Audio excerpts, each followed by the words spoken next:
شكلت ملحمة ظفائر وطن أو مسرحية غوما المحمودي التي أثثت افتتاح واختتام المهرجان الدولي للتمور بقبلي شكلت حدثاً استثنائياً خلال الدورة 30 للمهرجان لما احتوته من إبداعات حقيقية جمعت لأول مرة بين 6 جمعيات مسرحية من الجهة، كما شارك فيها أكثر من 50 ممثلاً يتقدمهم الممثلين المسرحيين القديرين دليل المفتاحي وعبد اللطيف بوعلاق عن نص لشاعر الجنوب الشهير جمال صليعي وسيناريو وإخراج حافظ خليفة. وقد تم تقديم هذا العرض الملحمي الفرجوي بمدينة قبلي القديمة، وهي الأرض التي قامت عليها الحادثة الأصلية.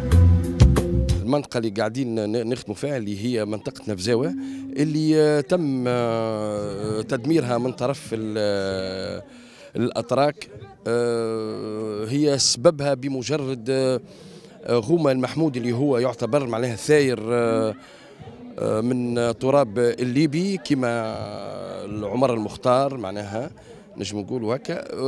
هو جاء يحتمي معناها في بأهله، معناها بأهل نفزاوة وخليفة قبلي، لكن الباي أمر أنه معناها يشدوا معناها ويجيبوا مسلسل للقصر باردو. ظفائر وطن أحد الملاحم البطولية للثائر غوما المحمودي الذي رفع صوته وشهر سيفه في وجه الباي سنة 1857 احتجاجاً على جبروته واستبداده، ونتج عن هذا التمرد تدمير مساكن مدينة قبلي وبيع واحاتها وتشريد عائلاتها. وتقول المراجع إن غوما استمر في قهر الأتراك سنوات طويلة إلى أن قتل في إحدى المعارك ضد العثمانيين، ولكن سيرة الشيخ أضحت مدعاة للفخر ومضربا للأمثال في البطولة. وكان يقال لمن قام بفعل عظيم لا يقدر أحد عليه جابر صوما. هي حقيقة تاريخية وقعت عام 1857. غوما المحمودي هو ثاير ليبي هرب من ليبيا خاطر الوالي بتاع طرابلس قلقه، جاء لهنا لتونس حب يقود ثورة لهنا ضد الترك ضد الأتراك اللي لهنا. يا أخي الصبايحية أمرهم الباي باش يجوا لهنا يجيبوا له غوما، بلدة قبلي رفضت أنها تقدم غوما فدقدقوها سفيه عليها. وهو قدامكم هذا ديكور تاع المدينة القديمة، معناها التراث شاهد على ذلك.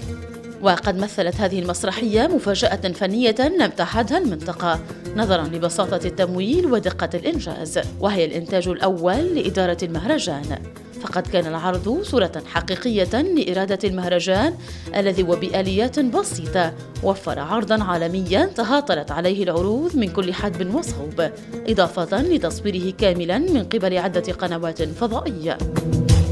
وما يحسب لهذا العمل أنه أعاد لسكان المنطقة ذاكرة لمرحلة أصبحت تغيب عن ذهن الأهالي وخصوصا الشباب منهم، مرحلة تذكر بالتضحيات والبطولات التي قدمها الأجداد من أجل حماية الثائر الليبي غوما المحمودي، قائد واحدة من كبريات الثورات في العالم العربي ضد السيطرة العثمانية من 1835 إلى 1858، وهو أحد الأبطال والفرسان المميزين والمشاهير في الذاكرة الشعبية الليبية والتونسية أيضاً.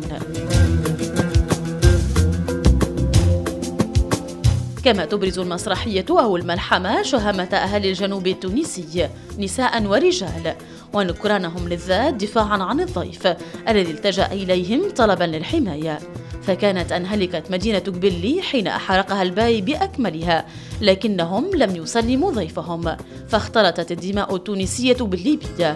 وها هو التاريخ يجسد لأول مرة في مسرحية ظفائر وطن خلال دورة من مهرجان قبلي تحت شعار قبلي تتذكر.